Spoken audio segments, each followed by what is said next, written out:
Comienza el Catecismo de la Iglesia Católica. Un programa dirigido por el Padre Luis Fernando de Prada.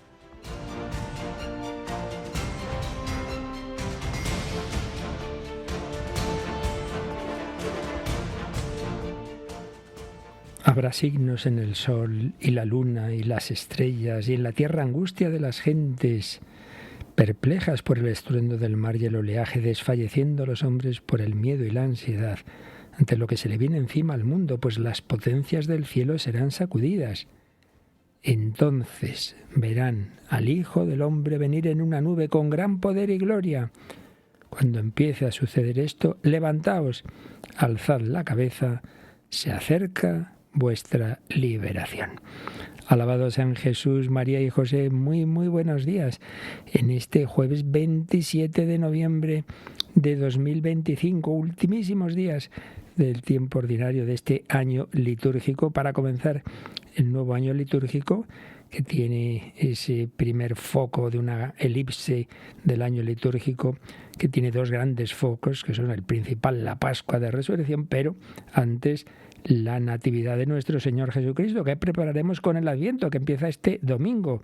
Por tanto, ya la tarde del sábado, que ya empieza esa celebración dominical del Adviento. Pero las lecturas de estos días, termina el año litúrgico, pues también nos habla del final de la historia. Siempre este lenguaje apocalíptico es difícil de interpretar, pero nos quedamos con lo esencial. Hay muchas desgracias, muchas circunstancias mundiales, incluso cósmicas, pero también personales. Hay terremotos en nuestra vida, hay maremotos, hay pues circunstancias que nos descolocan. Este problema, esta enfermedad, esta ruina, esta muerte, esta crisis, este pecado, esta traición. Bueno, en cualquier caso, tú, lo que nos ha dicho Jesús, levantaos, alzad la cabeza, se acerca vuestra liberación. No se le va el mundo de las manos a Dios. Está en su providencia, es verdad, como nos ha creado libres y busca que desde esa libertad amemos libremente. Dios permite el mal, mucho mal, es cierto, pero no permite nada de lo que no pueda sacar un mayor bien. No se le va de las manos. Hay una providencia misteriosa, tan misteriosa, que el Hijo de Dios, entrando en este mundo, pues él mismo va a ser objeto de la persecución, de la muerte, de la crucifixión, de la oscuridad. Sí, pero todo estaba en un plan que no terminaba ahí, sino que lleva a la resurrección. Pues también la historia del mundo, sus momentos duros, y estamos en unos sin ninguna duda, termina también en la victoria de Cristo. Veremos venir a Jesucristo, el Hijo de Dios, con la señal del Hijo del Hombre, la cruz sobre una nube. Levantaos, alzad la cabeza, se acerca vuestra liberación. Y además, en estos tiempos recios, en los que llevamos un ciclo ya de siglos realmente, de rechazo de esa fe que fue impregnando el mundo, al menos el mundo en el que vivimos, llamado en tiempos la cristiandad, ahora Occidente, Europa, etcétera, en estos tiempos recios de apostasía. Sin embargo, el Señor nos va dando especiales ayudas, y una muy particular es la muy fuerte y muy especial presencia de la Virgen María en la historia. Indudablemente siempre ha estado, ya sabemos, en España tenemos esa confianza de que desde el principio ya en el pilar, pero en tantas otras ocasiones, en tantas advocaciones, luego cuando ya el Evangelio llega a América, la Virgen de Guadalupe sí. Pero es verdad, y así lo han señalado los papas, que estamos en una época especialmente mariana, precisamente por ser una época especialmente difícil. Y precisamente una de las primeras, quizá la primera gran aparición de la Virgen en esta época difícil, en esta época de apostasía, en esta época de rechazo público de Jesucristo, es la medalla milagrosa, la aparición de la Virgen María en la Guy du Bac, aquella joven religiosa, Catalina Labouré, que tiene ese regalo tan grande de, siendo muy jovencita, tenía deseos de ver a la Virgen María. Y eso pues ocurrió un domingo 18 de julio de 1830, como recordaremos. Hoy nuestra primera sección vamos a recordar un poco, como no, en este día 27 de noviembre, día de la Virgen de la Medalla Milagrosa, pues esa presencia de María, ese regalo de esa medalla milagrosa. Me acompaña Paloma Méndez. Buenos días, Paloma. Muy buenos días, Padre, y a todos los oyentes. Bueno, tiempos marianos, tiempos también en que la Virgen, así lo creemos y yo creo que los frutos lo confirman, suscitó esta radio suya, esta radio de la Virgen, y en ella una de las cosas que hacemos es reunirnos en oración, respondiendo a esa petición de tantas ocasiones, tantas apariciones de la Virgen María, como especialmente fue en Lourdes y Fátima, rezando el rosario. Y mañana vamos a tener uno de esos rosarios en conexión, ni más ni menos que las casi 90 Radio Marías del mundo. ¿Desde qué santuario haremos mañana a las 4 de la tarde, 3 en Canarias, ese Santo Rosario? Bueno, pues nuestros oyentes ya conocen muy bien este santuario, así que nos vamos a ir mañana viernes 28 de noviembre a las 4:03 en las Islas Canarias a rezar el rosario al santuario de Nuestra Señora de Iquivejo en Ruanda. Como es cada primer viernes de mes, como bien decías, Padre, nos vamos a diferentes lugares de peregrinación, pues mañana nos iremos hasta Ruanda. En este caso, sin ser primer viernes de mes, sino pues eso, ese recorrido que vamos haciendo pues prácticamente todos los meses, a veces incluso 2 veces en un mes, luego a veces puede pasar más tiempo, pero bueno, en este día, al día siguiente de esta medalla milagrosa, pero siendo mañana la fiesta de la vidente, Santa Catalina Labouré, pues rezaremos ese rosario. Pues ya lo sabéis, mañana, viernes a las 4 de la tarde, las 3 en Canarias. Pero hoy vamos a terminar este primer momento, esta entradilla, pues invitándoos, queridos oyentes, a que os unáis con Paloma y conmigo. Rezamos un Ave María a la Virgen y le diremos esa jaculatoria que la Virgen inspiró a Santa Catalina Labouré. Y os invitamos también, si no conocéis, no tenéis esa llamada medalla milagrosa, pues sacerdotes que conozcáis, o los padres paules, o las hijas de la caridad, que es donde, como decimos, se realizó esta aparición, pues que la pidáis, esa medalla milagrosa. Ha habido grandes santos que la han difundido mucho, particularmente uno de ellos fue San Maximiliano María Kolbe, y también en nuestros tiempos ya más recientes la Madre Teresa de Calcuta. Yo soy testigo de verla repartiendo, llevaba encima esas medallas y nos iba dando a mí también una de esas medallas milagrosas. No despreciemos, sin poner en ello como si fuera un amuleto, evidentemente, siempre es un signo de algo mayor, de una confianza, de un intentar vivir bajo el manto de María, de un intentar evidentemente llevar una vida de santidad, pero también con esa confianza en la protección de la Virgen María. Y como digo, pues rezaremos mañana ese rosario, en este día además en que allí se conmemora pues otra aparición aprobada por la Iglesia, la Madre del Verbo, Nuestra Señora de Quivejo. Justamente mañana se conmemoran esas apariciones, mañana 28 de noviembre, porque un 28 de noviembre de 1981 comenzaron esas apariciones allí en Ruanda, madre mía. Y una de las cosas que la Virgen anunció fue un gran genocidio, como bien sabemos, se cumplió horrorosamente pues unos años después con unos 800.000 muertos. También la Virgen en la Guy de Bac en París habló de acontecimientos dramáticos. Pues vamos a rezar el Ave María. La Virgen es la misma en París, en Ruanda, en El Pilar o en México. Es Nuestra Señora, es nuestra Madre, y a ella la invocamos. Dios te salve María, llena eres de gracia, el Señor es contigo. Bendita tú eres entre todas las mujeres, y bendito es el fruto de tu vientre, Jesús. Santa María, Madre de Dios, ruega por nosotros pecadores, ahora y en la hora de nuestra muerte. Amén. Oh María, sin pecado concebida, rogad por nosotros que recurrimos a vos.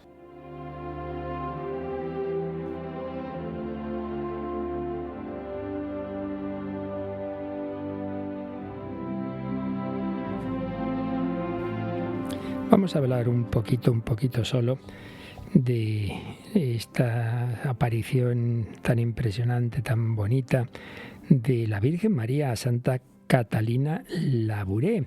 Ahí también vemos el papel del sacerdote, porque una señal de que un hecho extraordinario, como puede ser una aparición, una visión, una señal, digo, de que es verdadera, de que no es un trastorno psicológico ni un invento, es precisamente la actitud de humildad, de obediencia, de docilidad de la persona que recibe esos dones a su confesor, a su director espiritual. Y eso es lo que está clarísimo en Catalina Labouré, clarísimo. Ella pedía esta gracia, que es así un poco osada, la verdad, de ver a su madre, a la Virgen María, pero ella siempre contaba todo a su confesor y le decía que no, que hombre, que por qué pedía cosas tan especiales. Bueno, pues ella era humilde y era obediente, pero la Virgen María pues puede tener evidentemente, y el Señor, claro, sus caminos. Y de hecho, pues ocurrió algo muy excepcional. Un 18 de julio de 1830, que ella pues estaba con ese deseo de ver a la Virgen María, de esa gracia. Pues se durmió y a eso de la medianoche oyó que la llamaban por su nombre. Se despertó y vio un niño vestido de blanco que le dijo: levántate pronto y ven a la capilla, la Santísima Virgen te espera. Madre mía, se vistió enseguida, se fue tras ese misterioso guía que permanecía en pie, ahí a su lado. El niño comenzó a andar, ella lo siguió a su lado izquierdo, entra en la iglesia que podemos visitar ahí en París, todo encendido, y de repente el niño le dice: mira, mira la Virgen, aquí está.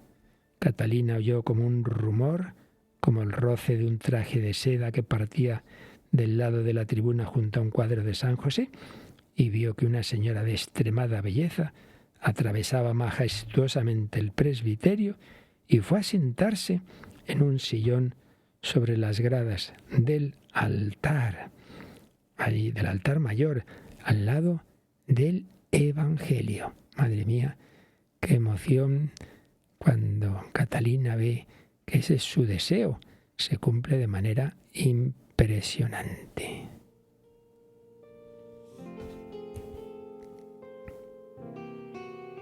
Le parecía imposible, pero el niño le dijo: ¿por ventura no puede la Reina de los Cielos aparecerse a una pobre criatura mortal en la forma que más le agrade?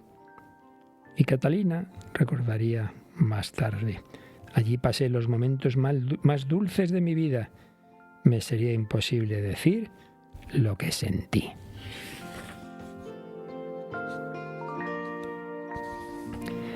Bueno, no podemos contar lo mucho que ocurrió entonces, ahora en esta ocasión, pero sí que la Virgen le va dando un mensaje, le está hablando de esas circunstancias difíciles en las cuales Dios quiere confiarte una misión. Te costará trabajo, pero lo vencerás pensando que lo haces para la gloria de Dios. Conocerás lo bueno que es Dios.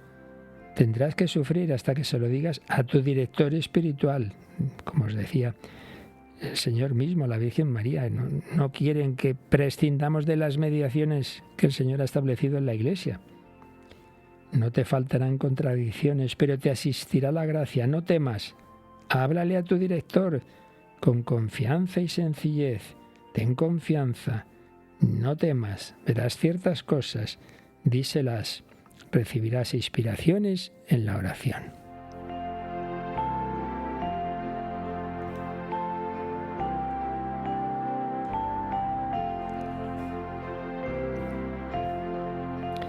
Los tiempos son muy calamitosos, han de llover desgracias sobre Francia. Iba anunciando algunos acontecimientos, alguno ocurrió enseguida, una semana después, y otro 40 años después, en que incluso, como la Virgen anunció, habría muchas víctimas en el clero e incluso el arzobispo, que en efecto fue fusilado en 1870. Hija mía, será despreciada la cruz y el corazón de mi hijo será otra vez traspasado. Correrá la sangre por las calles. La Virgen no podía hablar del dolor. Las palabras se anudaban en su garganta. Tenía su semblante pálido. Cuanto Catalina. El mundo entero se entristecerá. Bien, pues fue la primera aparición. Luego hubo alguna más.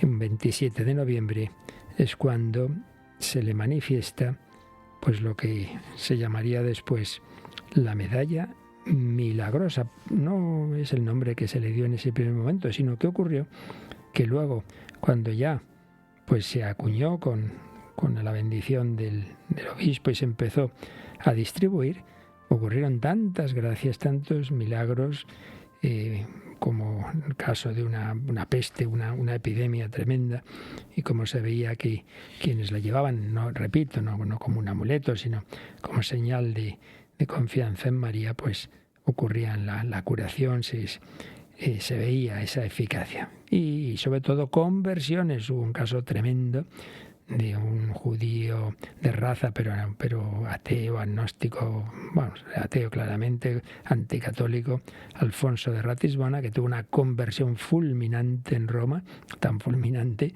que llegó a hacerse sacerdote y fundar una congregación precisamente para anunciar el Evangelio a sus hermanos de raza. Pues nos encomendamos a la Santísima Virgen María y damos gracias al Señor de que no nos abandona, de que en los tiempos más duros y difíciles también hay gracias más especiales, muy importantes, porque el Señor nos va cuidando y también se sirve de esa mediación de la Santísima Virgen María. Damos gracias al Señor y a María. Oh María, sin pecado concebida, rogad por nosotros que recurrimos a vos.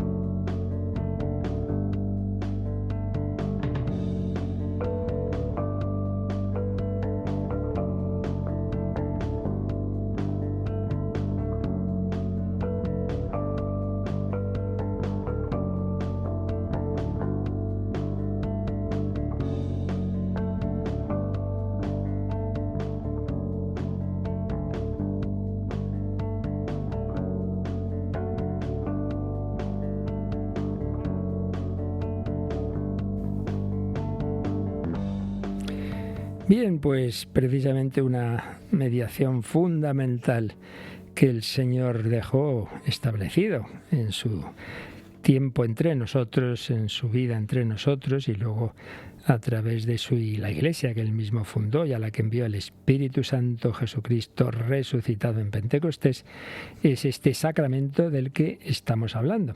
Recuerdo que estamos en la segunda parte del Catecismo de la Iglesia Católica. La primera parte la vimos durante años ya, lo que creemos, el credo, las verdades de la fe. Estamos en la segunda, eso que creemos lo celebramos. Es la parte de la liturgia que tiene esa primera sección de lo que es la liturgia y todo lo que son los aspectos generales de la misma. Y una segunda sección que son los sacramentos. Y ya vimos los sacramentos de iniciación, bautismo, confirmación, Eucaristía, los de curación, penitencia y unción de enfermos, y estamos con aquellos con un especial sentido social, sacramentos al servicio de la comunidad. Estamos en el primero de ellos, el sacramento del orden sacerdotal, y luego ya en su momento pasaremos al matrimonio. El sacramento del orden.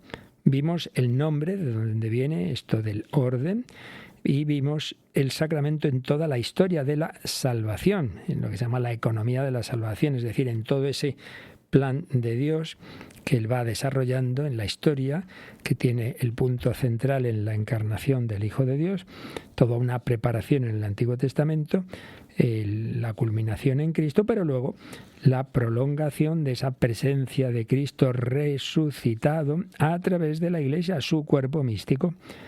Eso es lo que estuvimos viendo. Pero antes de pasar a la tercera sección, que vamos hoy a empezar, nos hemos detenido varios días para, aunque ya se habían ido viendo aspectos sueltos, pero para ver una visión de conjunto de los textos bíblicos, sobre todo del Nuevo Testamento, como en ellos aparece en primer lugar Jesucristo como sacerdote, que aunque no se llamaba a sí mismo con ese nombre, sin duda para no hubiera confusión con él, como si fuera el mismo tipo de sacerdocio que estaban en ese momento desarrollando los sacerdotes de Israel, y que precisamente son los que en sus autoridades supremas lo van a condenar a muerte, pero sin darse nombre, sin embargo, cómo asume Jesucristo en su persona todo lo que era realmente la esencia de los sacerdotes, pero también de los profetas, pero también del Rey. Jesucristo, sacerdote, sumo y eterno sacerdote,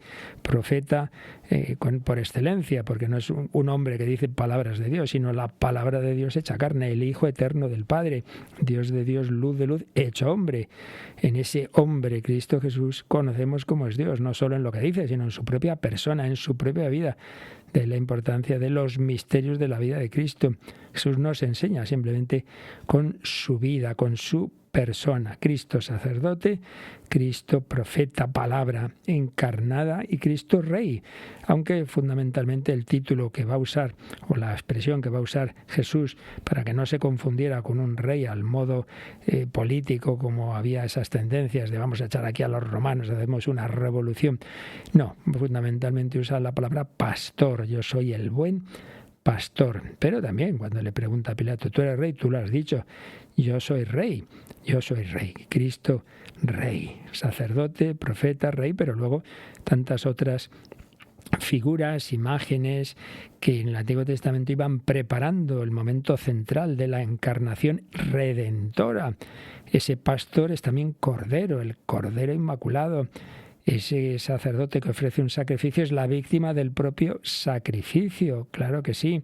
Esa sangre del Cordero Pascual es la sangre derramada para el perdón de los pecados. Ese templo que era el centro de la religión judía, el templo de Jerusalén, es el propio Jesucristo. Destruid este templo, en 3 días lo reedificaré. El templo era su propio cuerpo, porque en esa humanidad ahí está la presencia divina de manera súper especial, porque la persona es divina.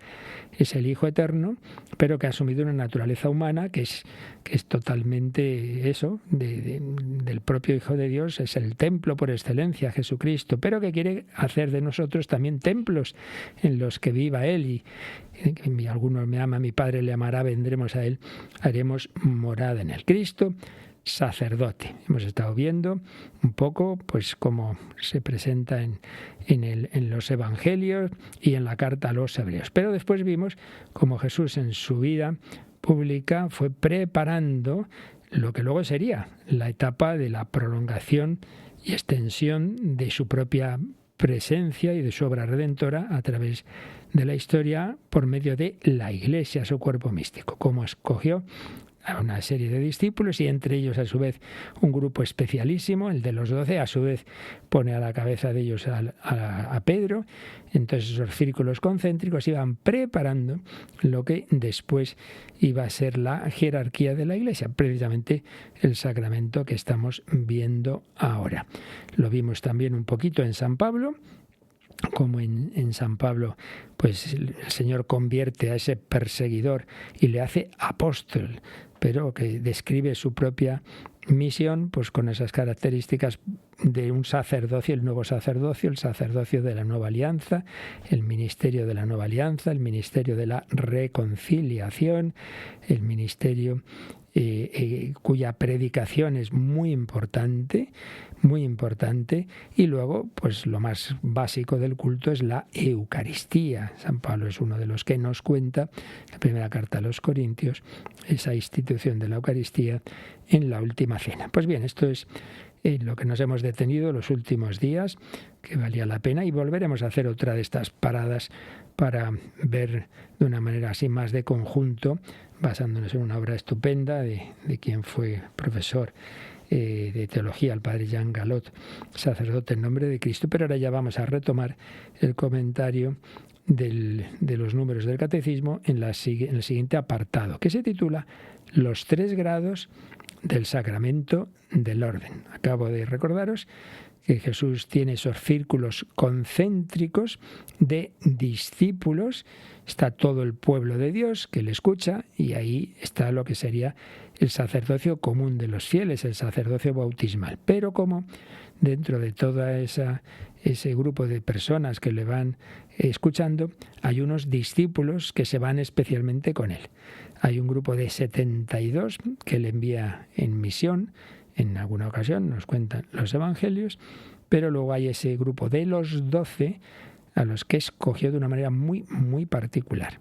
Tras una noche de oración, dice el evangelio, los evangelios sinópticos, que Jesús llamó a los que él quiso. Los hizo, los constituyó, los creó 12. Un verbo muy fuerte, los creó, los hizo. Hay una institución que no es una mera cosa así superficial, una función que hoy tienes y mañana la pierdes. No, les da algo especial. ¿Y para qué los hace 12? Para que estuvieran con él y para enviarlos a predicar con poder para expulsar demonios. Pues es el primer grado del sacramento del orden. El episcopado, los obispos van a ser la continuación, la sucesión de este grupo cercanísimo a Jesús, al frente de los cuales pone a uno, a Pedro. Tú eres Pedro, sobre esta piedra edificaré mi iglesia, lo que antes en la tierra queda atado en el cielo. Pues el sucesor de Pedro es el obispo de Roma, donde Pedro fue mártir, es el Papa. Así que tenemos el Papa, sucesor de Pedro, los obispos sucesores de los apóstoles, y luego eso es otro grupo de discípulos a los que envían misión, pero también con poder de expulsar demonios, de anunciar la conversión, pues serían los presbíteros. Ese es el núcleo. Y luego, como pasa en tantas otras cosas, lo vimos por ejemplo en el sacramento de la penitencia o confesión, o incluso en la misma Eucaristía, lo que claramente está ya en el núcleo, en el origen, está en el Señor Jesús, está en el Nuevo Testamento, pero luego todo eso se va desarrollando en la historia y las cosas se empiezan a vivir en primer lugar, no a teorizar. Jesús no dice, bueno, os envío a escribir libros y a hacer tratados de teología. No. La Iglesia empieza a anunciar y a celebrar el mismo día de Pentecostés. Ahí ese día ya se bautizan no sé cuántos. Todavía no tenían muy claro qué era eso del bautismo, ni sabían que era un sacramento. La teología va después reflexionando sobre lo que se va viviendo, indudablemente movidos por el Espíritu Santo. Esto siempre hay que tenerlo claro. Por eso, muchas veces eso, al principio uno ve el germen de las cosas, el núcleo, y luego se va desarrollando en la historia de la Iglesia, pues según la promesa de Jesús, ¿no? El Espíritu Santo os enseñará todo, y lo que él mismo, Jesús, no había podido explicitar, él se lo dice claramente a los apóstoles en la última cena, pues luego el Espíritu Santo lo va recordando, iluminando, y la Iglesia va luego aplicando esas verdades iniciales a las distintas circunstancias. Y hay siempre cosas que no pueden cambiar porque vienen directamente del Señor, y otras, en cambio, que ya son más accidentales. Pues esto es lo que hemos visto en otros sacramentos y aparece claramente también en el sacramento del orden. Entonces, lo que vamos ahora a leer es lo que en este momento, tras 20 siglos de reflexión sobre este tema, pues está claro, pero ya veremos con una pequeña pincelada histórica que ha habido todo un proceso en el que ha habido otros grados o otros ministerios que a veces se ha podido pensar que también eran parte de este sacramento. Bueno, vamos a leer este número 1554, donde está recogido lo que hay, está claro. Luego ya veremos otros temas que ha habido pues un poco de estudio y de cierto debate, siempre dentro de dejar claro lo esencial, que ahora leemos con la ayuda de Paloma en el número 1554, que es el primer número de este apartado que se titula Los 3 grados del sacramento del orden. Vamos con él, Paloma. El ministerio eclesiástico instituido por Dios está ejercido en diversos órdenes por aquellos que ya desde antiguo reciben los nombres de obispos, presbíteros y diáconos. La doctrina católica, expresada en la liturgia, el magisterio y la práctica constante de la Iglesia, reconocen que existen 2 grados de participación ministerial en el sacerdocio de Cristo, el episcopado y el presbiterado. El diaconado está destinado a ayudarles y a servirles. Por eso, el término sacerdos designa, en el uso actual, a los obispos y a los presbíteros, pero no a los diáconos.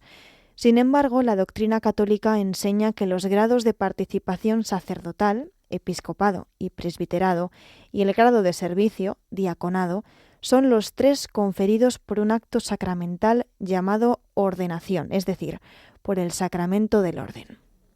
Y nos añade el Catecismo una cita, vamos, de lo más primitivo de la historia de la Iglesia, esas cartas que ya hemos citado varias veces, de San Ignacio de Antioquía, el obispo de Antioquía, mártir, ese que estaba deseando pues dar la vida por Jesús, aunque fuera despedazado por las fieras. Bueno, pues aparece ya en el siglo II, tocando con la generación apostólica la conciencia clara de estos 3 grados. Vamos a ver qué escribe San Ignacio de Antioquía en una de sus cartas, el párrafo que nos trae este número de catecismo. ¿Qué dice, Paloma? Que todos reverencien a los diáconos como a Jesucristo, como también al obispo, que es imagen del Padre, y a los presbíteros como al Senado de Dios y como a la asamblea de los apóstoles. Sin ellos no se puede hablar de Iglesia. Fijaos, ¿no? Cuando hay quien se piensa y quien acusó, ¿no?, en las diversas herejías que ha habido en la historia de la Iglesia. Bueno, esto de los obispos, los sacerdotes, no sé qué, eso se inventó en la Edad Media, así en la Edad Media, pues en fin, a ver si le oíste un poquito de historia, ¿eh? Porque esto estaba en esos primitivísimos tiempos de inicio de la historia de la Iglesia, bajo las persecuciones del Imperio Romano. Pues aquí San Ignacio de Antioquía tiene claro esos 3 círculos que acabamos de decir: el obispo como sucesor de los apóstoles, luego el Senado de Dios, que llama, ¿no?, los presbíteros, y luego a los diáconos. Bueno, pues qué maravilla. San Ignacio de Antioquía tiene claro esta constitución básica de la Iglesia. Luego, como veremos, pues fueron apareciendo otros ministerios, a veces se pudo dudar, bueno, esto también entraría dentro del sacramento del orden o no, pero lo que está claro, lo que siempre ha estado desde el principio hasta ahora mismo, que las cosas con el tiempo se van precisando, ¿no?, teológicamente, pero estaba ya desde el inicio, con ese fundamento que hemos visto estos días en el Nuevo Testamento y con del desarrollo histórico de todas estas verdades en la práctica, porque, como nos ha dicho el Catecismo en este número, la doctrina católica se expresa en la liturgia, en el magisterio y en la práctica constante de la Iglesia. Ya digo, primero las cosas se van viviendo, se van practicando, se van celebrando y luego pues se va reflexionando sobre ellas. Y entonces ahí se va viendo cada vez más claro que hay unos ministerios que se comunican a través de entrar en un orden, de ahí la palabra ordenación, y con un gesto que suele ser en todas ellas siempre fundamental, que es la imposición de manos. Entonces, estaba esto claro en lo que llamamos el episcopado, el presbiterado, y también en el diaconado. Hay una imposición de manos. Por eso decimos que entra en el sacramento del orden, pero no porque los diáconos propiamente reciban el ministerio de ser sacerdotes, que lo esencial del sacerdocio, recibido ya con esa preparación en el Antiguo Testamento, es ofrecer el sacrificio, en lo que eran los sacrificios del Antiguo Testamento, que van a convertirse en el sacrificio de Cristo, a la Santa Eucaristía, a la Santa Misa. No, el diácono no celebra la Eucaristía. Aparece en los Hechos de los Apóstoles como entran como una ayuda especialmente para las tareas de caridad y otras que se les encomienda, pero distinguiéndolo de los apóstoles, de sus sucesores los obispos y de luego los presbíteros. Por eso decimos que en efecto los 3 grados entran en el sacramento del orden, pero propiamente lo que se reserva a los obispos y presbíteros es lo que es el sacerdocio. Por eso pone el término en latín sacerdos, designa solo a los obispos y presbíteros, no a los diáconos, los cuales, sin embargo, reciben un acto sacramental llamado ordenación que les introduce en esa jerarquía de la Iglesia en el 3er grado, pues de una manera pues bastante distinta a los otros 2, pero bueno, que han recibido en efecto ese ministerio eclesiástico. Es como empieza este número citando una frase de la Lumen Gentium del Vaticano II, número 28 de Lumen Gentium: el ministerio eclesiástico instituido por Dios. Por eso hemos visto cómo todo esto tiene su fundamento en los evangelios, en la acción de Jesucristo. El ministerio eclesiástico, instituido por Dios, está ejercido en diversos órdenes por aquellos que ya desde antiguo, tan desde antiguo como San Ignacio de Antioquía, reciben los nombres de obispos, presbíteros y diáconos. La doctrina católica expresada en lo que se celebra, en la liturgia, en lo que se enseña el magisterio, en la práctica constante de la Iglesia, reconocen que existen dos grados de participación ministerial en el sacerdocio de Cristo, el episcopado y el presbiterado. Y luego hay un tercer grado que no es propiamente, de participación en el sacerdocio de Cristo, el diaconado, que está destinado a ayudar y servir, ayudarles y servirles. Por eso, el término sacerdos designa en el uso actual a los obispos y a los presbíteros, no a los diáconos. Pero la doctrina católica enseña que los grados de participación sacerdotal, episcopado y presbiterado, y el grado de servicio, diaconado, son los tres conferidos por un acto sacramental llamado ordenación, es decir, por el sacramento del orden. Bueno, enseguida seguimos explicando esto, pero vamos a escuchar en latín, ya que ha salido esta palabra sacerdos, pues una composición clásica que recoge ese salmo que citábamos también al hablar de Cristo sacerdote. Tú eres sacerdote eterno según el rito de Melquisedec, que muchas veces se canta pues cuando una ordenación sacerdotal, una primera misa. Tú eres sacerdote, sí, has sido constituido sacerdote, has entrado en ese sacerdocio de Cristo. Mientras lo oímos, oremos por nuestros sacerdotes. Orad, por favor, por todos nosotros.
Conoce la doctrina católica.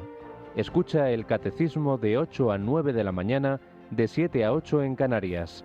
Y los sábados a la misma hora profundizamos en los temas tratados en el programa En torno al catecismo. Tú eres sacerdote eterno según el rito de Melquisedec, sacerdocio que acabamos de leer, que se realiza en esos dos grados primeros del sacramento del orden, el episcopado y el presbiterado. Pero hay un tercer grado, que es el diaconado, que también es parte de este sacramento del orden, porque se confiere por ese acto sacramental llamado ordenación, del que ya hablamos. Y por eso, como esto ya lo dijimos, nos sugiere el catecismo que repasemos lo que dijimos precisamente sobre por qué este sacramento se llama sacramento del orden. Entonces veíamos que esa palabra orden designaba en la antigüedad pues un cuerpo de personas, como hoy podemos decir, pues eso, los funcionarios de no sé qué, bueno, pues un cuerpo de personas que había en la sociedad romana y que luego esta palabra se va a aplicar en la Iglesia, pues que si las viudas, que si las vírgenes, que si los presbíteros, que si, bueno, y entonces se entra en ese cuerpo de personas, en ese orden, en masculino, a través de un acto llamado ordenación, en latín ordinatio, que solemos pronunciar esa pronunciación italiana del latín muchas veces convirtiendo la T en C, ¿no? Ordinatio, un acto religioso y litúrgico. Entonces nos sugiere el catecismo que repasemos ese número donde hablamos de esa ordenación, que es el 1538. Así que, Paloma, vamos a leer, a repasar ese número que ya vimos, el 1538. La integración en uno de estos cuerpos de la Iglesia se hacía por un rito llamado ordinatio, acto religioso y litúrgico que era una consagración, una bendición o un sacramento.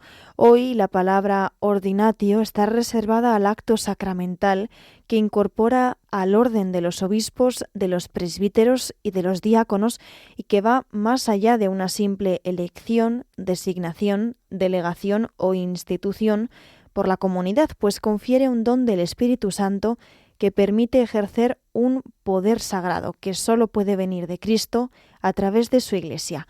La ordenación también es llamada consecratio porque es un poner aparte y un investir por Cristo mismo para su Iglesia.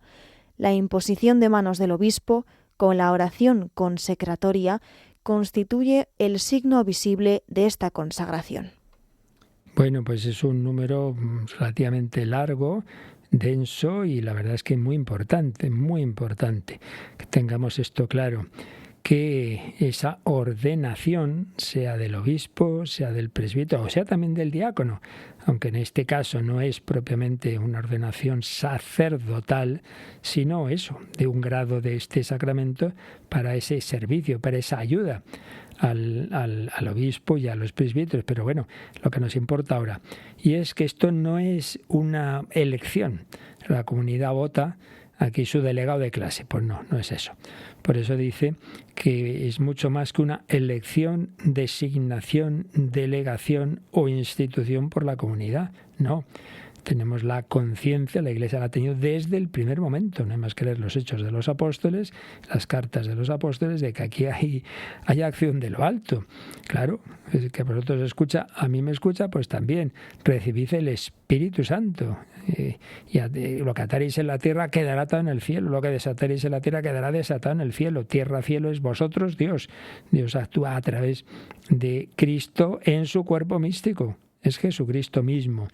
Por eso dice que es un don del Espíritu Santo el que se comunica a través de ese gesto, que esos son los sacramentos, algo que vemos, oímos, palabras, realidades materiales como el agua, el pan, el vino, el aceite. Este hombre que me dice yo te absuelvo, o recibe el don del Espíritu Santo y quedó confirmado, o yo te bautizo en el nombre del Padre y del Hijo y del Espíritu Santo. Pues aquí me ponen las manos en la cabeza y oigo estas palabras. Pues a través de ello es Dios mismo.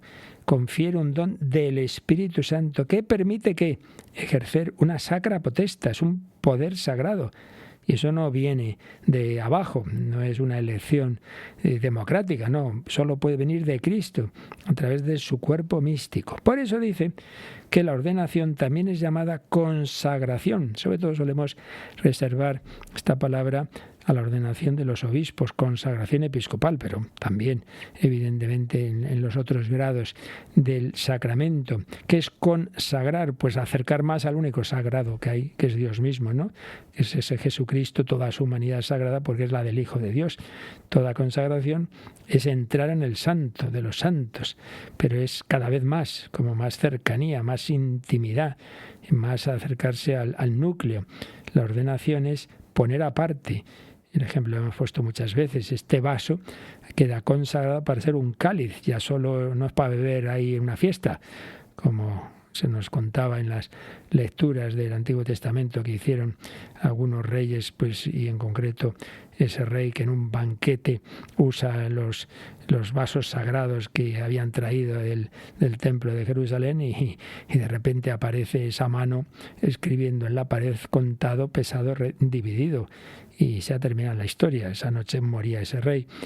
Esa profanación de lo sagrado. Bueno, pues también la persona queda consagrada, hecha sagrada de manera especial en distintos niveles. El primero es el bautismo, pero hay una consagración particular, como es la ordenación, entrar a través del orden, de este sacramento del orden, en una cercanía especial con Cristo. Consagración, poner aparte, investir por Cristo mismo para su Iglesia.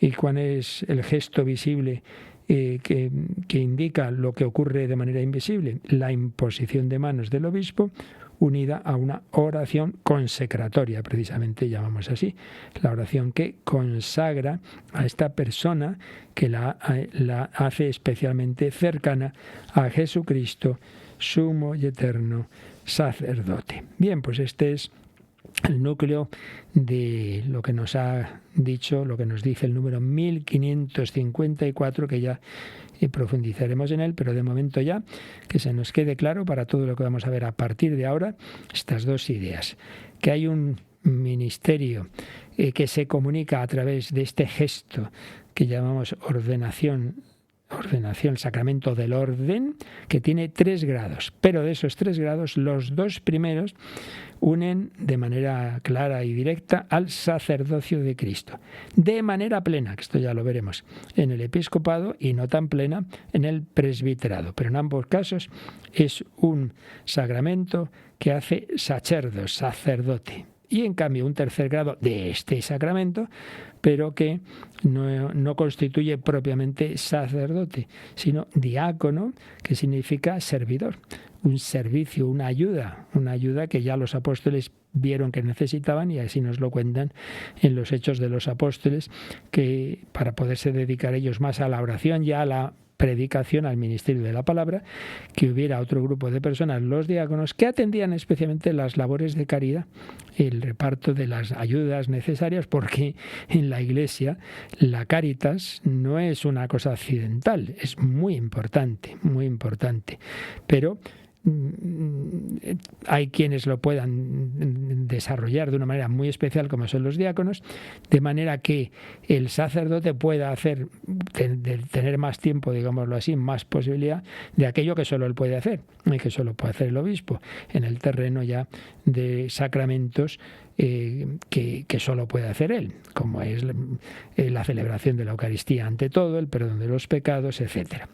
Bien, pues este es el marco a partir del cual iremos viendo estos 3 grados del sacramento del orden: los obispos, los presbíteros y los diáconos. Obispos y presbíteros constituidos sacerdotes, partícipes en distinto grado del sacerdocio de Cristo, y los diáconos como ayuda para todo ello.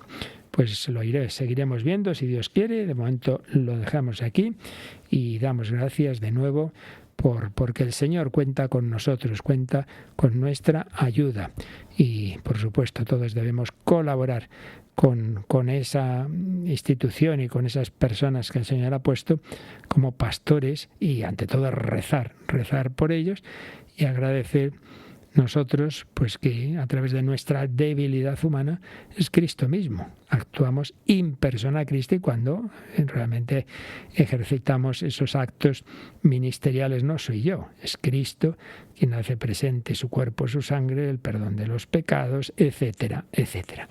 Damos gracias al Señor, meditamos un poquito en todo ello, pedimos por los sacerdotes y diáconos, y si tenéis alguna consulta, pues tenemos unos minutitos todavía para ello.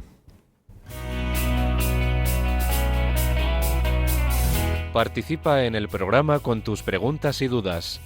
Llama al 91005-9419, 91005-9419. Puedes escribir un mail a catecismo@radiomaria.es o escribirnos un mensaje al teléfono de WhatsApp 668 594 383, 668 594 383.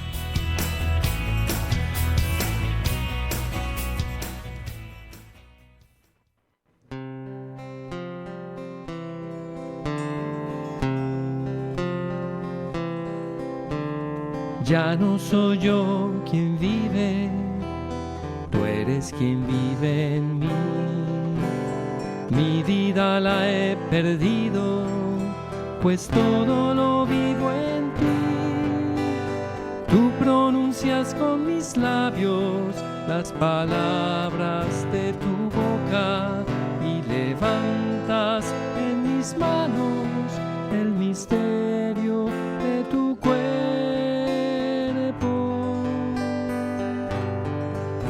Tu espíritu mora en mí y mi espíritu mora en ti. Mi persona Christi, mi persona Christi. Este es mi cuerpo, esta es mi sangre, mi persona Christi. Tomen y coman, tomen y beban, que este soy yo, mi persona Christi.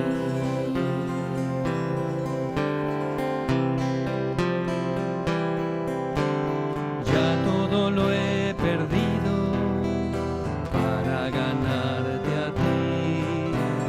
Y ahora lo tengo todo, pues todo lo tengo en ti. Con tu amor me has seducido y me dejé seducir. Mi corazón encendido arde de amor por ti.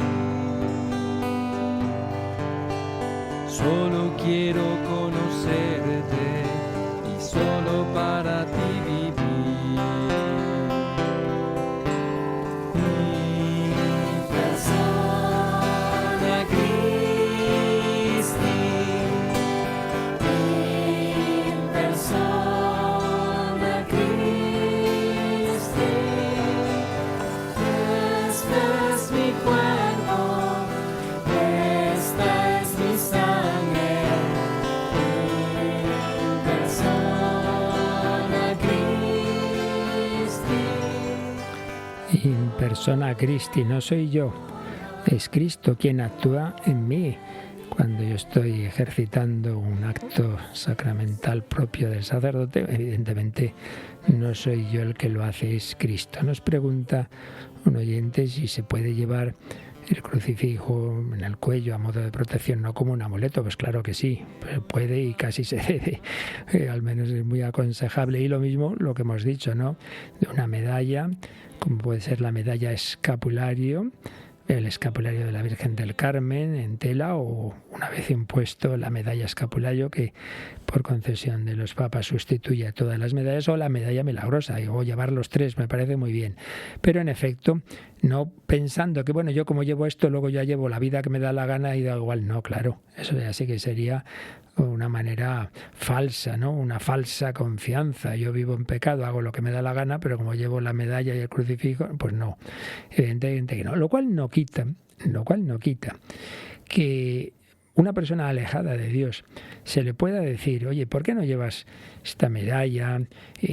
Tú reza aunque tengas dudas. Y de hecho, he hablado antes de la conversión de Alfonso de Ratisbona. La cosa vino por ahí, porque un amigo suyo le pidió y dice, mire, no le cuesta nada. Lleve esta medalla y aunque usted no crea, pero todos los días rece, haga la prueba, hombre, rece, no me acuerdo exactamente cómo fue, ¿no? Durante un tiempo, una oración y pues ya está. Si Dios no existe, pues no pasa nada. Y si existe, pues a ver qué pasa. Pues vaya que sí, vaya a ver qué pasa. que de repente, entrando a buscar a su amigo en una iglesia de Roma, en la que un servidor quiso celebrar la misa en el mismo altar en que celebró su primera misa San Maximiliano Kolbe, precisamente recordando lo que ocurrió ahí, pues de repente vio a la Virgen tal como se manifestó a Santa Catarina Labouré, llevando esa medalla milagrosa. Ocurrió ese milagro de su conversión. Entonces, que también podemos sugerir a una persona que lleve esa medalla, que la tenga, y que aunque no sea creyente, pero evidentemente lo suyo, pues quien ya lo es que llevemos esos signos, por un lado, como expresión de que yo quiero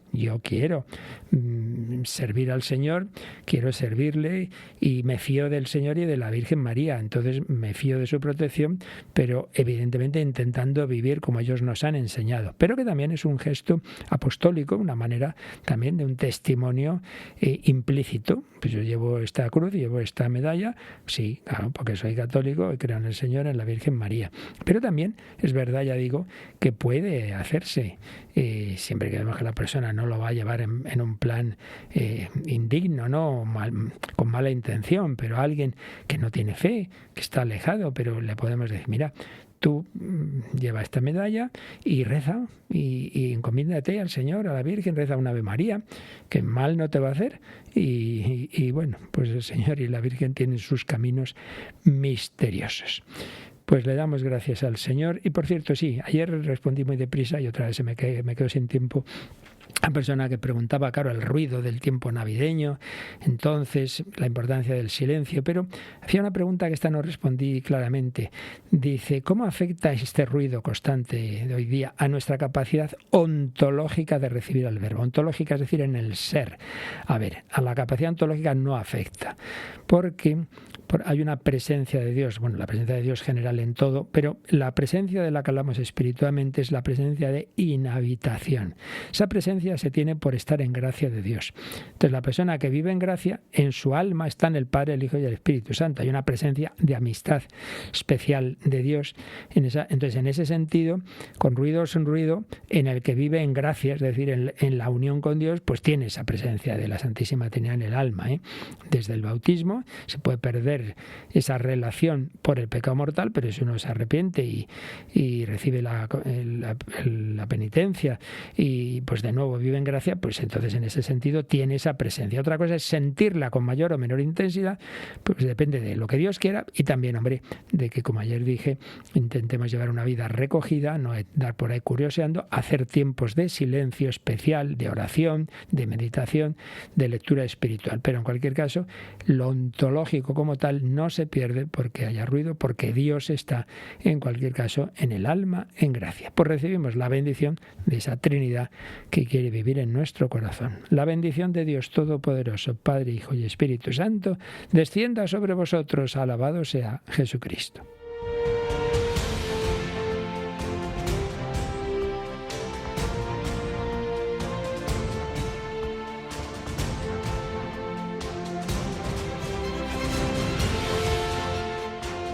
Han escuchado en Radio María el Catecismo de la Iglesia Católica,